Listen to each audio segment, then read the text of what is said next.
What are some common mistakes you see in fictional villains? So I think the two most common mistakes are not having a solid motive for the villain. I think that, even some villains who are like really famous, they don't have that. They just want power, right? And without a justifiable reason. Now, there are rule breakers and examples that break rules all the time and they're still successful. Like, for example, and I disagree strongly with the author's personal views and opinions, so that author will remain nameless, but Lord Voldemort is a classic example of a villain who really doesn't have a very justified motive, in my humble opinion.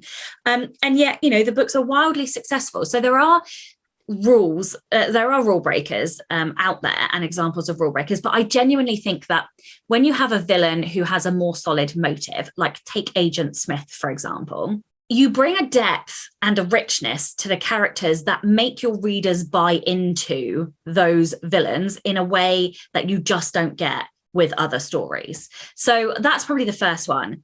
And then the second one is not matching the villain and the hero closely enough together. Wait, what are words? You know what I mean? So basically, like the hero and the villain should be aligned, and we might talk about this a little bit more in terms of like thematically they should be aligned, like motivations, goals. They need to be connected so that whoever wins, the win impacts the loser.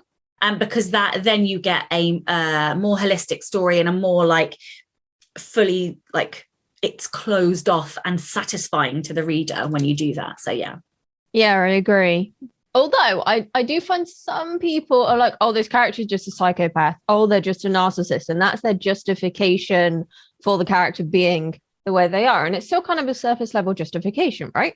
It is, yeah. So there's a whole chapter in my book about mental health, because generally speaking, people with mental health disorders are stigmatized quite a lot in fiction, and never more so than with villains. Like, people like, oh, this character's schizophrenic, therefore they're doing bad things. But like, that's complete bullshit. People with schizophrenic are not outwardly aggressive. Like, yes, okay, of course there's going to be the 0.1% of people who have just like happen to have schizophrenia, but who do something bad. But then there's more people out in the world who don't have schizophrenia, who do bad things every single day.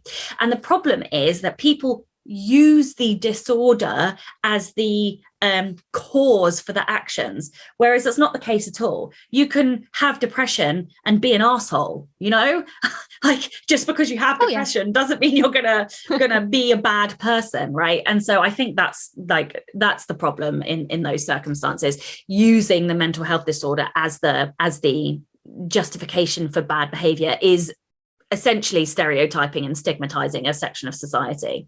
It is, and it's really not fair. And I actually realized my protagonists have more mental health issues than my villains a lot of the time. No, but that's great, right? Because that's, all about representation, and, what you're doing is allowing people who do have mental health disorders to feel represented and to feel seen in fiction. And like, when you asked me the last question, that is where this conversation is going to go, but I'll save that for later.